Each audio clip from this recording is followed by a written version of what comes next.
Hola, buenas tardes, buenas noches. Vamos a comenzar este curso del final de los tiempos. Vamos a comenzar en el nombre del Padre, del Hijo y del Espíritu Santo.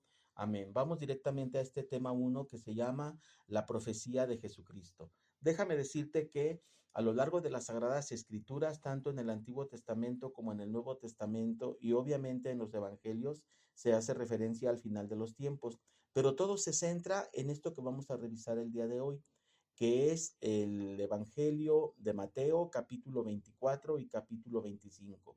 Lo puedes revisar también en el Evangelio de Marcos y en el Evangelio de Lucas. Voy a estar utilizando el Evangelio de Mateo porque es muy amplio y muy explícito. Entonces, toda la doctrina que se deriva referente al final de los tiempos parte de esto que vamos a revisar el día de hoy. Aquí comienza, aquí tiene su base.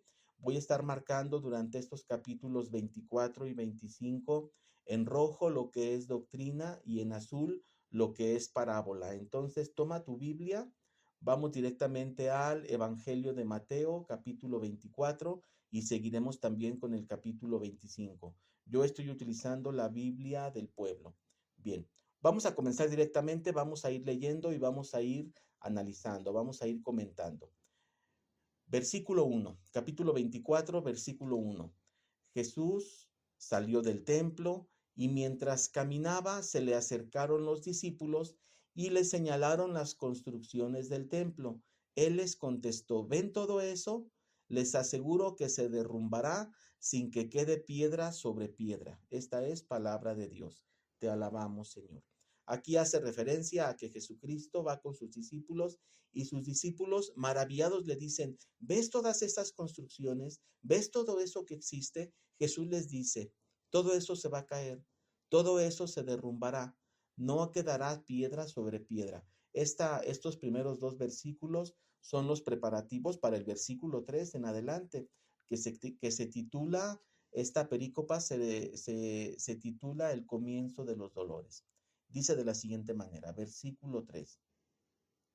Estando sentado en el monte de los olivos, se le acercaron los discípulos aparte y le preguntaron, dinos cuándo sucederá eso y cuál será la señal de tu llegada y del fin del mundo. Es decir, ¿cuándo sucederá eso de que se derrumbará y no quedará piedra sobre piedra? Fíjate, los discípulos ya estaban preocupados de cuándo ocurrirá el fin del mundo. Entonces, primera enseñanza, no te preocupes mucho.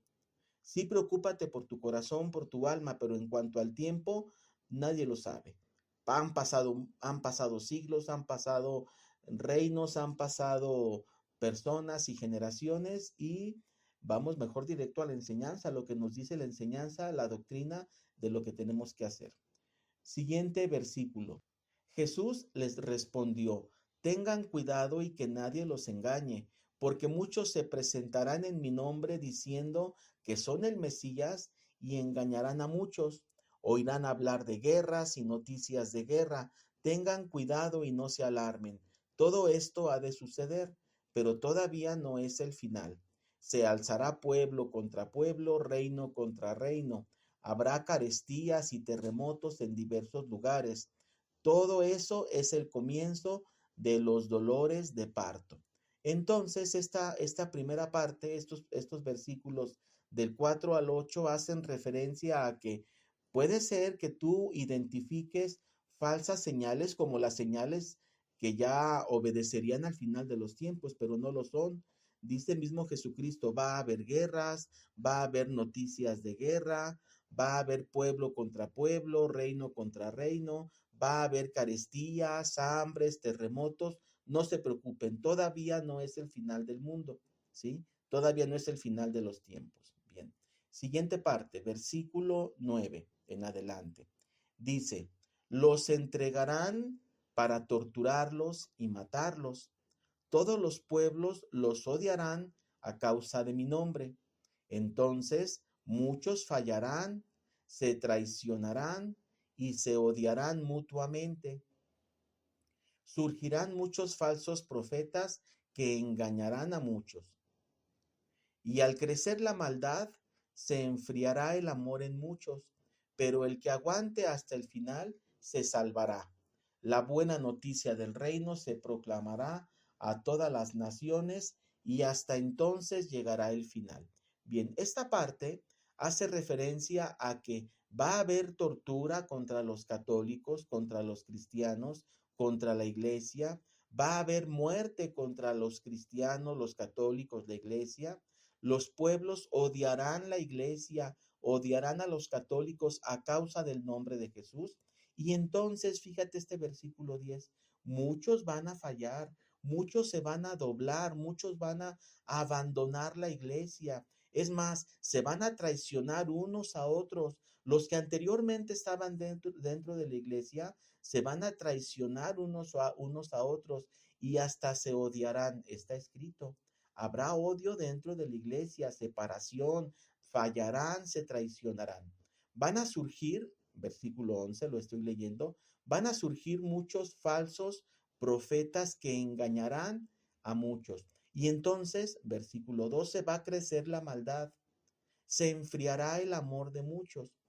Pero aquí hay una noticia, versículo 13, el que aguante hasta el final se salvará. Déjame decirte entonces que estos versículos 9, 10, 11 ya se están cumpliendo, ¿sí? Ya hay tortura y desde siempre ha existido tortura y muerte para los cristianos. Ha habido odio hacia los cristianos y muchos han fallado. Ha habido traición dentro de la iglesia, eso ya lo hemos visto. Se odian dentro de la iglesia, es más, a veces hasta dentro de la misma parroquia, un grupo contra otro, eso lo hemos visto. Surgirán falsos profetas, esa es una profecía, y siempre han existido falsos profetas, y entonces va a crecer la maldad, y lo peor de todo esto hará que el amor se enfríe.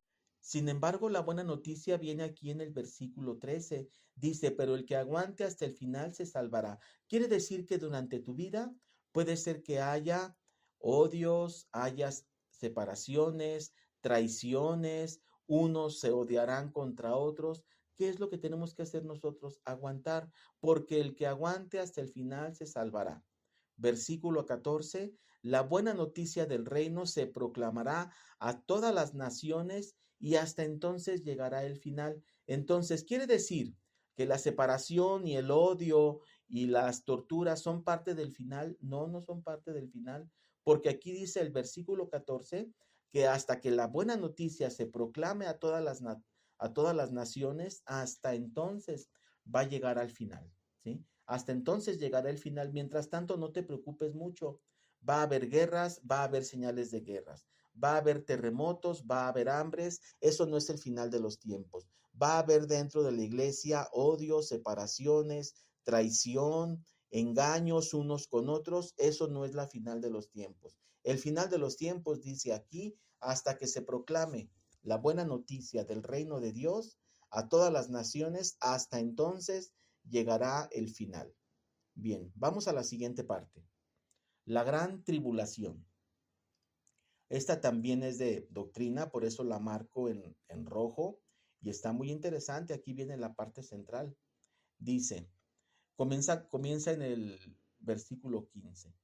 Cuando vean instalado en el lugar sagrado el ídolo abominable anunciado por el profeta Daniel, el lector que lo entienda, entonces los que viven en Judea, que escapen a los montes, el que esté en la azotea, que no baje a recoger sus cosas, el que se encuentre en el campo, que no vuelva a buscar el manto. Esta es la primera parte. Esta es la primera parte de la gran tribulación. Esta es una señal.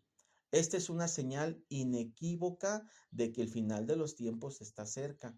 El final de los tiempos dice aquí, otra vez lo voy a leer con calma, versículo 15, cuando vean instalado en el lugar sagrado el ídolo abominable, entonces los que viven en Judea que escapen a los montes. ¿Qué significa esto?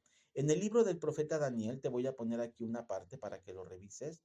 En el libro del profeta Daniel hace referencia a que específicamente el final de los tiempos, una de las señales inequívocas de que el final de los tiempos está cerca es que cuando se instale en el lugar sagrado, es decir, cuando en el altar del templo, que es el lugar sagrado, cuando en el lugar del templo, ya sea el altar o el sagrario, en el altar del templo o en el sagrario del templo, sea retirado nuestro Señor Jesucristo y allí se instale el ídolo abominable, es decir, el pecado, allí comienza ya el final de los tiempos, fíjate. Esta sí es una señal inequívoca.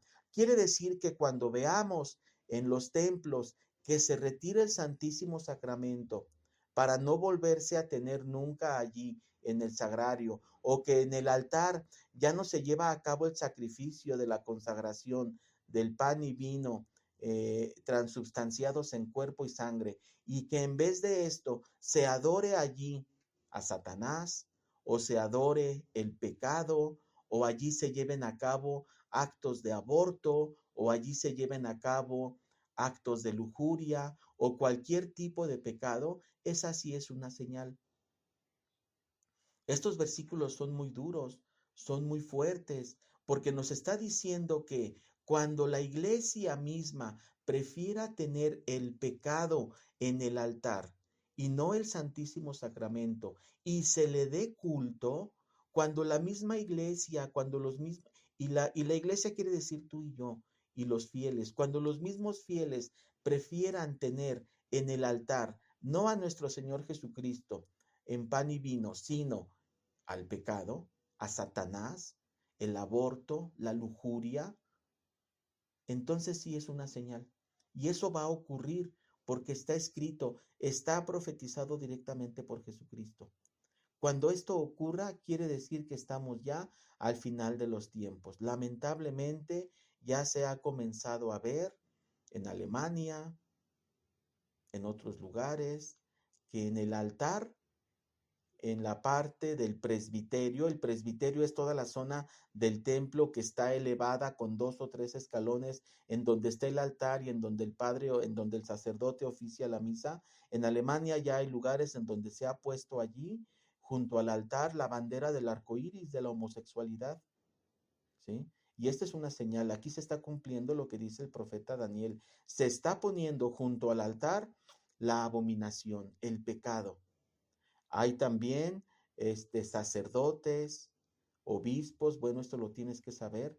Hay también sacerdotes, obispos en Alemania principalmente, que ya son sectarios, que ya pertenecen, son cismáticos, ellos mismos se han separado de la iglesia, de la sana iglesia, y ellos ahora en sus vestiduras ya no usan el amarillo, perdón, ya no usan el verde o el morado o el blanco en sus vestiduras, el blanco para Pascua o el verde para tiempo ordinario o el morado para Adviento y Cuaresma o el rojo para el Espíritu Santo o fiestas de mártires. Ellos ya usan vestiduras de arcoíris de la homosexualidad. Entonces esto está comenzando a aparecer y esto sí está ocurriendo, ¿sí? ¿Qué dice entonces la escritura aquí en este mismo versículo 15 al 17, que es lo que estamos revisando? Que cuando veas esto, dice, entonces los que viven en Judea, que escapen a los montes, el que esté en la azotea, que no baje a recoger sus cosas, el que se encuentre en el campo, que no vuelva a buscar su manto. Quiere decir, apártate de ellos. Apártate de ellos y mantente en la sana doctrina, porque esto va a ocurrir. Esto va a ocurrir. La misma iglesia se va a ver cismada, se va a ver en un cisma de separación y a veces de manera muy tenue, a veces de manera muy disfrazada, muy inocente, pero escapar de esto. La misma Sagrada Escritura, la profecía de Jesucristo, en esto que estamos leyendo, que es la gran tribulación, te dice, no regreses, escápate de allí. Continuamos versículo 19, es parte de la doctrina, por eso lo ponemos en rojo. Dice, ay de las embarazadas y de las que tengan niños pequeños en aquellos días. Recen para que la huida no suceda en invierno o en sábado. Habrá una tribulación tan grande como no la hubo desde el comienzo del mundo hasta ahora, ni la habrá en el futuro. Si no se acortara el tiempo, no se salvaría ninguno, pero en atención a los elegidos se acortará el tiempo. ¿A qué hace referencia esto?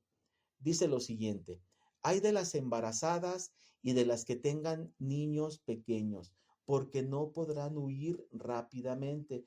¿Quiere decir entonces que no debemos ya buscar el embarazo? No, quiere decir que si hay un apego al mundo, el embarazo, los niños, es una forma de ejemplificar la limitación al mundo.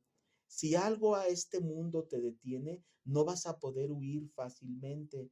Si algo en este mundo te detiene, tus ahorros, tus posesiones, tus terrenos, tus casas, tu trabajo, tu taller, tu novia, tu amante, el pecado mismo, si eso te detiene, no vas a poder huir.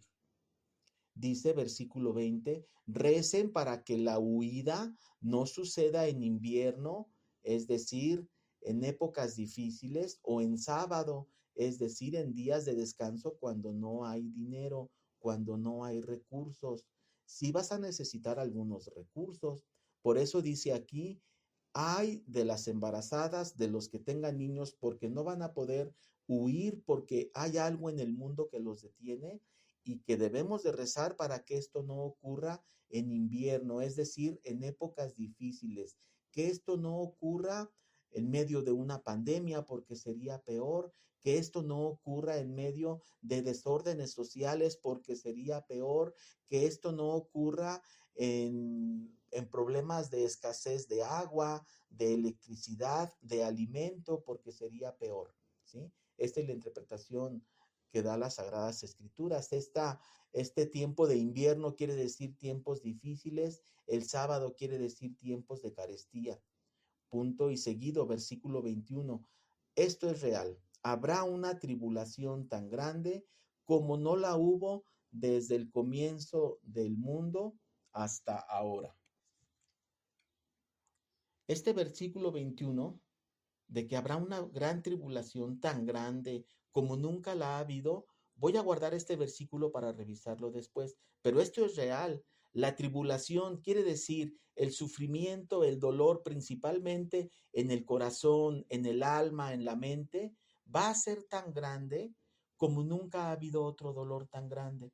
Ahora en un momento más, conforme vayamos avanzando, vamos a ver la fuente de este dolor. Entonces sí habrá un dolor, sí habrá una tribulación cuando llegue el final de los tiempos, y este dolor, esta tribulación tiene un origen, ¿sí? Lo que sí te puedo decir es que esta tribulación va a ser tan grande como nunca la ha habido. Nunca el mundo, nunca la humanidad habrá sufrido tanto como en esos momentos. Versículo 22.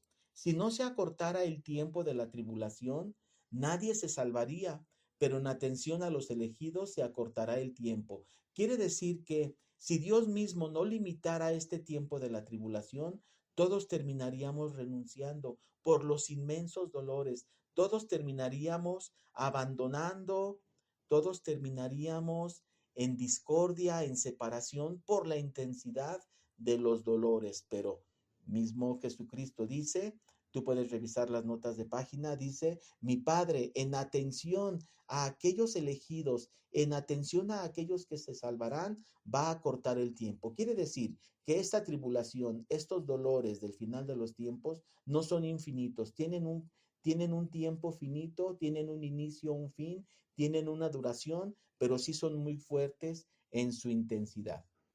Vamos a esta siguiente parte, versículo 23. Entonces, si alguien les dice que el Mesías está aquí o allá, no le crean. Surgirán falsos Mesías y falsos profetas que harán milagros y prodigios hasta el punto de engañar, si fuera posible, incluso a los elegidos. Miren que se los he prevenido. Si les dicen, miren, está en el desierto, no salgan. O miren, está en un lugar secreto, no hagan caso. Porque como el relámpago que aparece en el oriente y brilla hasta el occidente, así será la llegada del Hijo del Hombre. Donde esté el cadáver, allí se reunirán los buitres. Bien, qué rara está esta profecía. Vamos a revisarla. Versículo 23. Dice, entonces te van a querer engañar diciendo, en medio de los dolores de la tribulación, te van a decir, mira, acá está el Mesías, ven, acá está uno que hace milagros, acá está uno que hace prodigios, y te van a tratar de engañar. Dice aquí que no les hagas caso. No les hagas caso a todos estos falsos profetas que van a surgir, a estas personas que incluso hacen milagros o llevan a cabo prodigios. No les hagas caso. Si te dicen, ven, está en el desierto, no vayas para allá.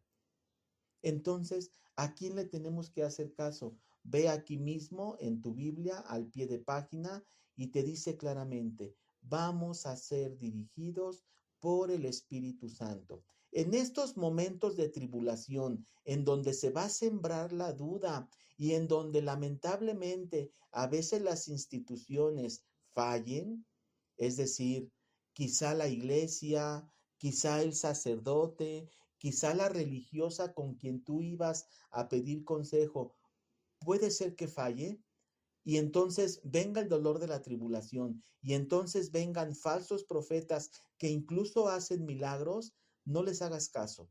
Escápate a los montes, no regreses por tu cobija, libérate del mundo, escápate hacia los montes, que vas a ser dirigido personalmente por el Espíritu Santo. Esto es muy fuerte. Vas a ser dirigido por el Espíritu Santo. Directamente el Espíritu Santo dirigirá a los hombres, a cada uno en particular, a cada persona, a cada hombre, mujer, niño, a cada miembro de las familias. Cada uno de nosotros tendremos la luz, la opción de seguir la luz del Espíritu Santo. Entonces te van a decir, mira, acá hay uno que hace milagros, mira, acá hay uno que hace prodigios, no vayas, no tenemos que ir. Esto es lo que dice la Escritura. No hagas caso de ellos, falsos profetas. ¿Por qué? Porque Jesucristo en su venida no va a estar en un lugar especial. Dice aquí, fíjate cómo lo acabo de leer, pero pasó desapercibido. Lo voy a volver a repetir. Versículo 27. ¿Cómo será entonces la venida del Hijo del Hombre? ¿Cómo será entonces la venida de Jesucristo? Dice, versículo 27. Porque como el relámpago que aparece de oriente y brilla hasta el occidente, ya ves cómo en las noches de lluvia ves un relámpago que surca todo el cielo y todo en un momento. Y si tú puedes tomar allí una fotografía, súbete a la azotea de tu casa, toma una fotografía cuando viene el relámpago, o toma una película y después vela en el teléfono o en la computadora y ve viendo parte por parte, cuadro por cuadro. Cuando aparece el relámpago y es de noche, todo se hace de día por medio segundo, ¿sí? Entonces dice, como aparece el relámpago de oriente y brilla todo, ilumina todo hacia el occidente, así será la llegada del Hijo del Hombre.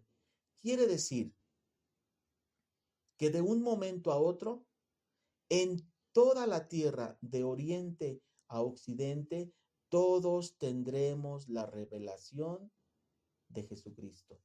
Todos tendremos la revelación de Jesucristo.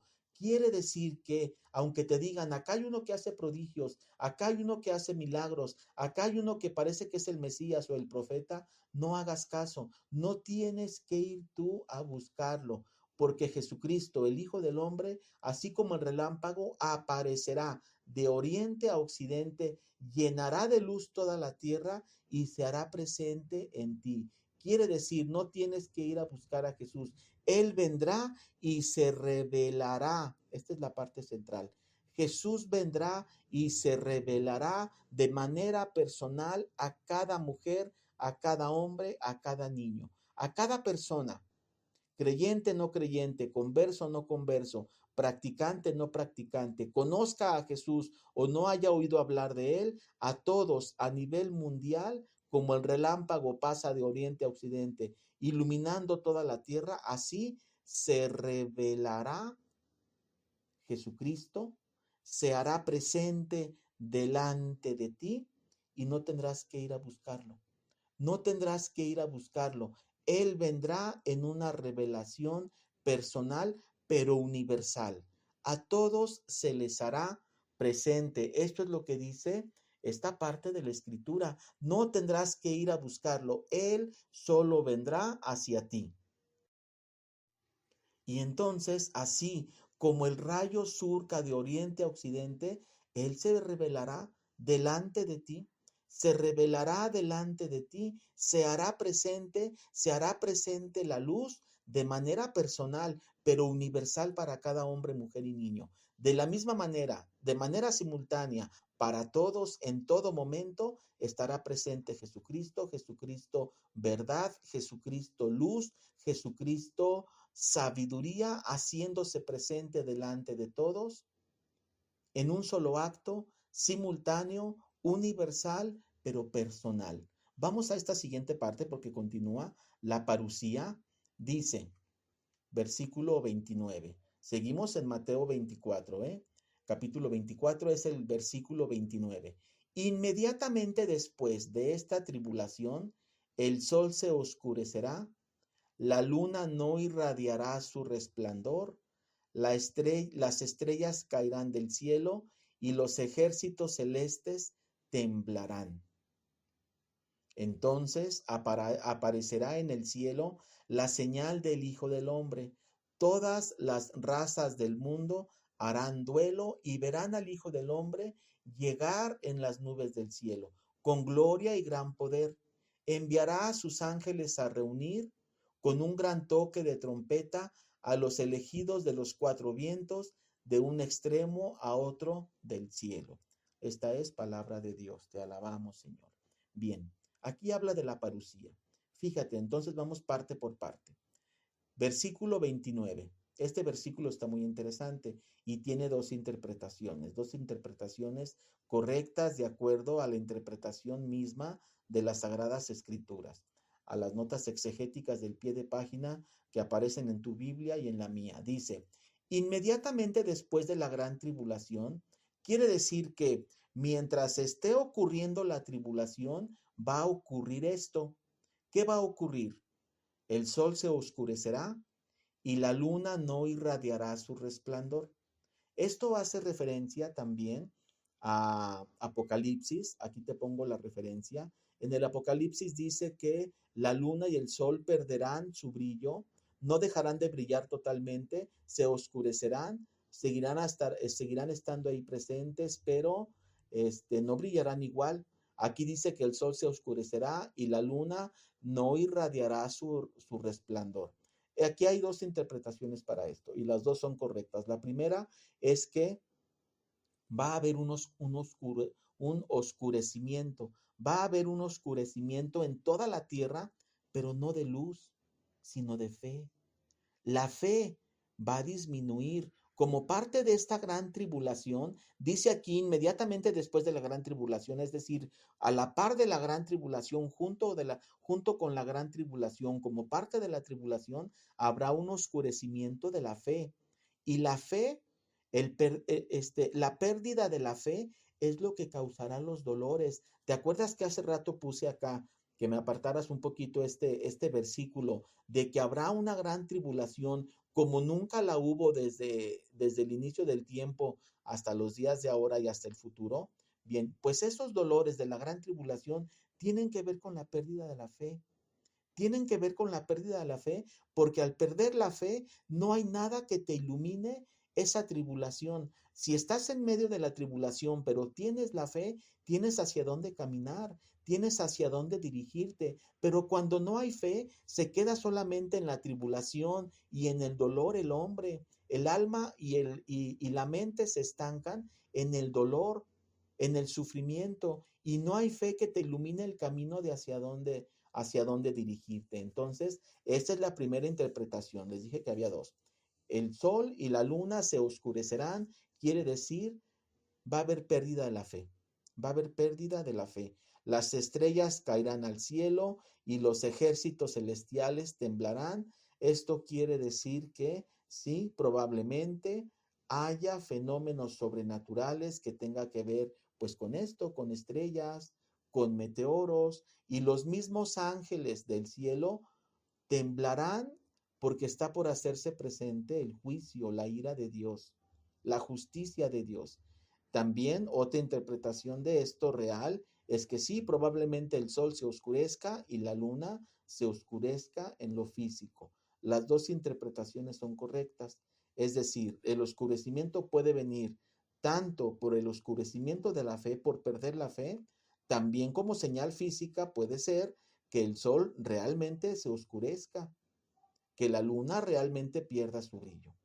Y entonces, continuamos este versículo que ya leímos, pero que voy a repetir, versículo 30. Entonces aparecerá en el cielo el Hijo del Hombre. Y así como decíamos hace rato, así como el relámpago aparece de oriente a occidente, ilumina la noche con su luz y durante un segundo se hace de día por ese relámpago, bien, pues este versículo dice, entonces aparecerá en el cielo la señal del Hijo del Hombre.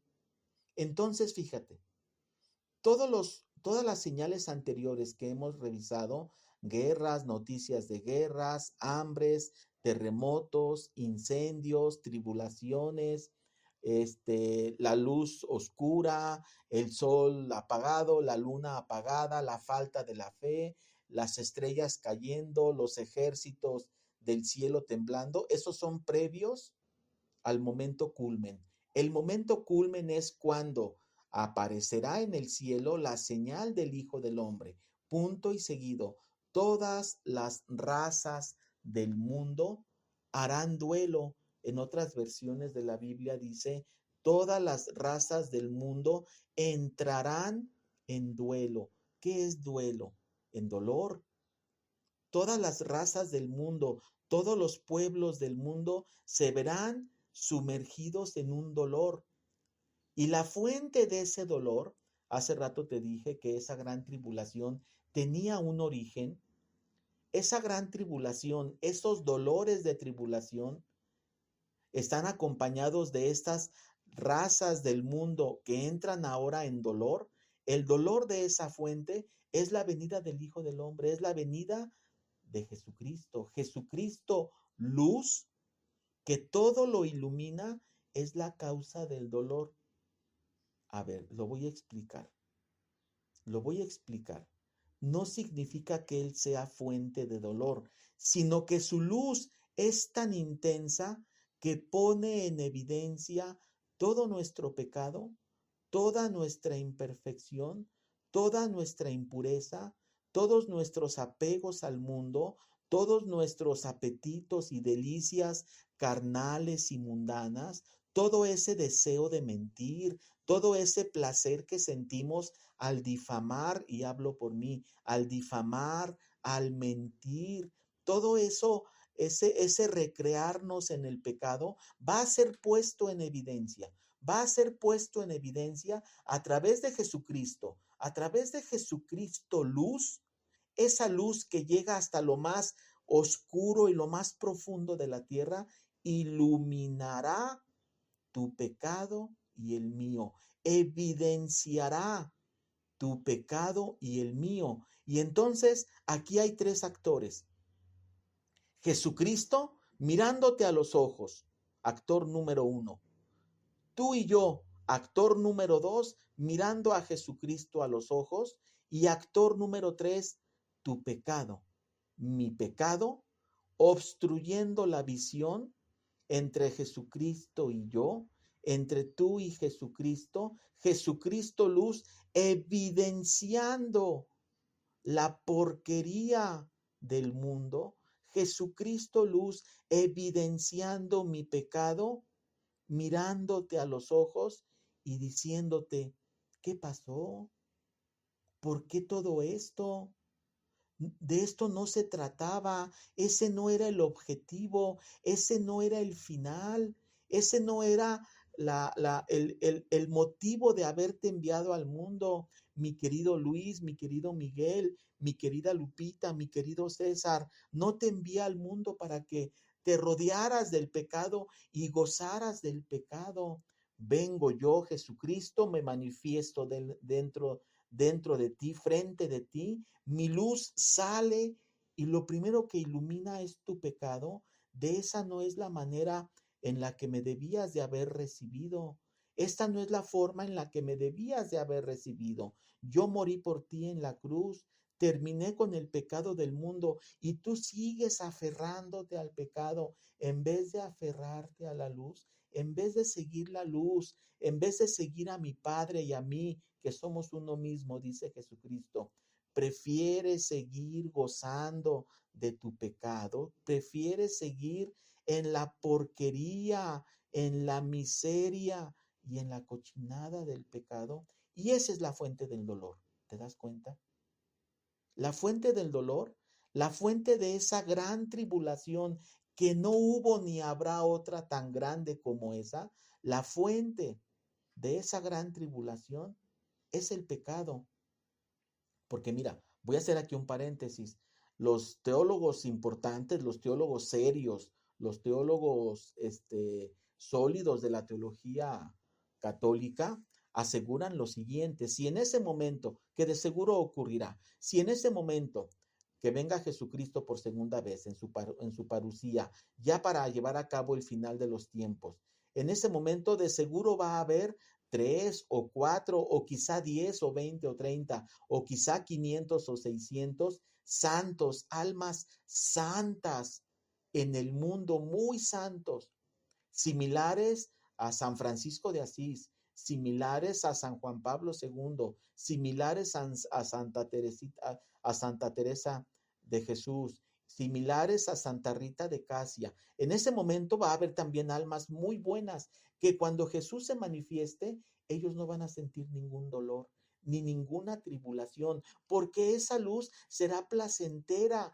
y llenará su alma. No habrá pecado, 2 o 3 cositas por allí que la misma luz limpiará, y esa luz será radiante para ellos y llenas de resplandor y llenas de beneplácito y de bienaventuranza, que rápidamente ellas, podríamos decir de esta manera, serían arrebatadas al cielo si ese fuera el momento. Pero la mayoría, la inmensa mayoría, tendremos cosas todavía pendientes por confesar, por que nos sean perdonadas, por purgar, por pagar. Tendremos apegos, tendremos placeres mundanos y esa es la causa del dolor. Entonces, esta causa del dolor es el pecado mismo. Entonces, de un momento a otro, vendrá Jesucristo en una manifestación personal, hombre, mujer, niño, anciano, todos y cada uno, conversos, no conversos, creyentes, no creyentes, católicos, no católicos, estés despierto, estés dormido, estés en el trabajo, estés en el hospital, estés en la escuela, en la oficina, en la casa, de un momento a otro, en todos los pueblos, en todas las razas, habrá un dolor, habrá un duelo, porque el Hijo del Hombre se manifestará en lo personal, pero universal. Universal, pero en lo personal, a ti y a mí. Y entonces, estoy en el mismo numeral, en el mismo versículo 30, con gloria y gran poder enviará a sus ángeles a reunir con un toque de trompeta a todos sus elegidos de los 4 vientos, de un extremo a otro del cielo. Esto hace referencia también a las diferentes trompetas que se hacen mención en el Apocalipsis. Qué fuerte, qué intenso la venida de Jesucristo, el final de los tiempos. Aquí viene, voy a continuar, viene ahora aquí una perícopa del ejemplo de la higuera. Está en azul porque esta es una parábola. Dice: aprendan del ejemplo de la higuera. Cuando las ramas se ponen tiernas y brotan las hojas, saben que está cerca la primavera. Lo mismo ustedes. Cuando vean que todo esto sucede, sepan que el fin está cerca, a las puertas. Les aseguro que no pasará esta generación antes de que suceda todo esto. Cielo y tierra pasarán, mis palabras no pasarán. ¿Qué quiere decir? Cielo y tierra hasta van a terminar, pero mis palabras no se dejarán de cumplir. Bien, vamos a la siguiente perícopa. Dice sobre el día y la hora, versículo 36. Dice: en cuanto al día y la hora, no los conoce nadie, ni los ángeles del cielo, ni el Hijo, es decir, ni él mismo. Solo los conoce el Padre.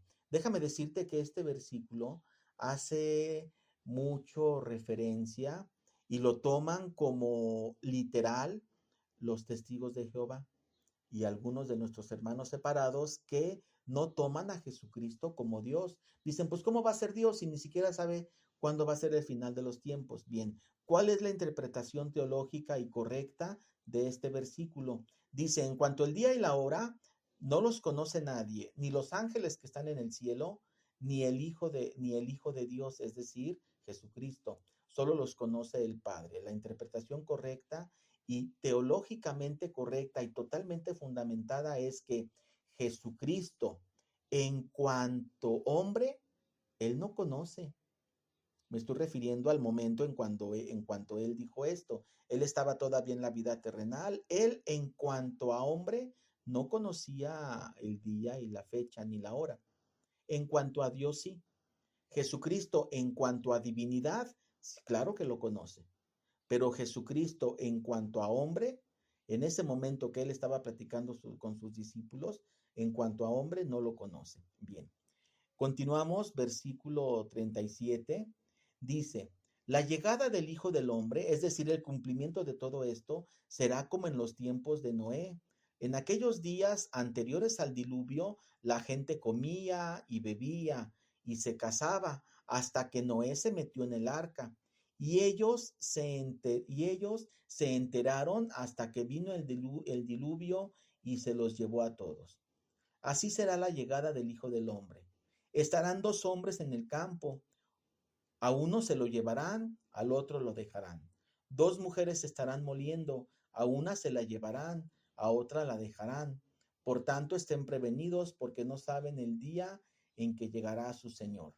Ustedes ya saben que si el dueño de una casa supiera a qué hora de la noche va a llegar el ladrón, estaría vigilando y no permitiría que asalten su casa. Por tanto, estén preparados porque el Hijo del Hombre llegará cuando menos lo esperen. Entonces, no hay señales previas muy patentes, muy identificadas. La vida continúa y va a haber entonces gente que esté en los campos, en el trabajo, en la casa, en la oficina, con la familia, en el descanso, algunos sanos, otros enfermos en el hospital, algunos de día, algunos en la noche, pero aun y cuando sea de noche, el relámpago que llega de oriente a occidente, Jesucristo, viene, se hace presente y todos en un acto universal, pero personal, tendrán la manifestación del Hijo de Dios. No hay otra forma de explicarlo. Dice en los versículos anteriores, la señal del Hijo del Hombre llenará todo, cubrirá el cielo. Esa es una forma de decir que para donde tú voltees, verás al Hijo de Dios. No habrá lugar en donde no esté. No habrá lugar en donde te puedas ocultar. Lo tendrás presente, porque en todos los lugares estará y allí estará junto contigo. Bien, pues estos temas están muy intensos. Aún y cuando estamos ya por terminar esta parte de esta primera sesión por sí misma no es concluyente. Te invito a que continúes con las siguientes sesiones. Todavía nos falta revisar aquí varias parábolas. Vamos a revisarlas porque son parte de estos capítulos 24 y 25 y vienen a reforzar y vienen a enriquecer lo que estamos leyendo. Bien, son 4 o 5 parábolas. Viene vigilancia, versículo 24. ¿Quién es el sirviente fiel y prudente encargado por su señor de repartir a sus horas la comida a los de la casa? Dichoso el sirviente a quien su señor, al llegar, lo encuentre trabajando así. Les aseguro que le encomendará todas sus posesiones. En cambio, si un sirviente malo, pensando que su señor tardará, se pone a pegar a sus compañeros, a comer y beber con los borrachos, vendrá el señor de aquel sirviente el día y la hora menos pensada y lo castigará, dándole el destino de los hipócritas. Allí será el llanto y el crujir de dientes. Bien, esto hace referencia a que, ¿qué tenemos que hacer tú y yo? Llevar una vida recta de confesión, comunión, oración. Tú lo has escuchado en diferentes de nuestros cursos, siempre recurrimos a esta fórmula, confesión, comunión, oración. Y eso es trabajar por el reino. Aquí dice, dichoso el fiel, el sirviente a quien Jesucristo cuando regrese lo encuentre trabajando, es decir, haz lo que quieras, ve al trabajo, ve a la oficina, a la casa, a la escuela, al hogar, no importa. Mientras estés en confesión, comunión, oración, serás un sirviente fiel, prudente, dichoso. Bien, siguiente parábola, esta la conoces. Estas parábolas por lo general, es la parábola de las 10 jóvenes, por lo general se leen en misa en el Adviento antes de Navidad.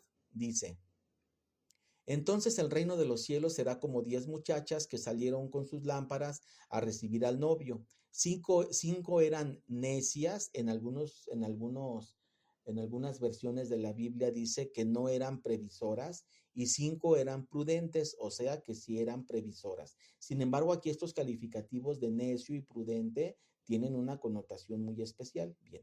Las necias tomaron sus lámparas para no llevar aceite. Las prudentes llevaban frascos de aceite aparte de sus lámparas. Como el novio tardaba, les entró el sueño y se durmieron. A medianoche se oyó un clamor. Aquí está el novio, salgan a recibirlo. Todas las muchachas se despertaron y se pusieron a preparar sus lámparas.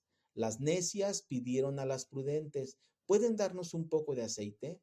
Porque se nos apagan las lámparas. Contestaron las prudentes, no, porque seguramente no alcanzará para todas. Es mejor que vayan a comprarlo a la tienda. Mientras iban a comprarlo, llegó el novio. Las que estaban preparadas entraron con él en la sala de bodas y la puerta se cerró. Más tarde llegaron las otras muchachas diciendo, Señor, Señor, ábrenos. Él respondió, les aseguro que no las conozco. Por tanto, estén atentos porque no conocen ni el día ni la hora. Quiere decir que debemos tener nuestro frasco de aceite, y es una parábola, debemos tener nuestro frasco de aceite lleno. ¿De qué se llena ese frasco de aceite? Otra vez, confesión, comunión y oración, acompañado de las buenas obras del día. Si no es difícil, bueno, es difícil porque estamos metidos en un mundo que nos invita al pecado, pero para ti y para mí que queremos tener una relación ya seria con Dios, esto debe ser siempre. Confesión, comunión, oración y buenos actos para mantener nuestra lámpara encendida y la cantidad suficiente de aceite. Siguiente parábola, parábola de los talentos. Es como un hombre que partía al extranjero. Antes llamó a sus sirvientes y les comendó sus posesiones. A uno le dio 5 bolsas de oro, a otros 2, a otro 2, a otro 1, y cada uno según su capacidad, y se fue. Inmediatamente, el que había recibido 5 bolsas de oro negoció con ellas y ganó otras 5. Lo mismo el que había recibido 2 bolsas de oro ganó otras 2.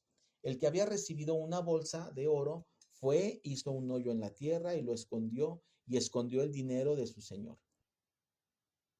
Versículo 19. Pasado mucho tiempo se presentó el señor de aquellos sirvientes para pedirles cuentas. Se acercó al que había recibido 5 bolsas de oro y le presentó otras 5 diciendo, Señor, me diste 5 bolsas de oro. Mira, he ganado otras 5. Su señor le dijo, muy bien, sirviente honrado y cumplidor. Has sido fiel en lo poco. Te pongo al frente de lo importante. Entra en la fiesta de tu señor. 22. Se acercó el que había recibido 2 bolsas de oro y dijo, Señor, me diste 2 bolsas de oro, mira que he ganado otras 2. Su señor le dijo, muy bien, sirviente honrado y cumplidor, has sido fiel hasta en lo poco, te pondré al frente de lo importante, entra a la fiesta de tu señor. 24. Se acercó también el que había recibido una bolsa de oro y dijo, Señor, sabía que eres exigente, que cosechas donde no has sembrado y reúnes donde no has esparcido. Como tenía miedo, enterré tu bolsa de oro y aquí tienes lo tuyo.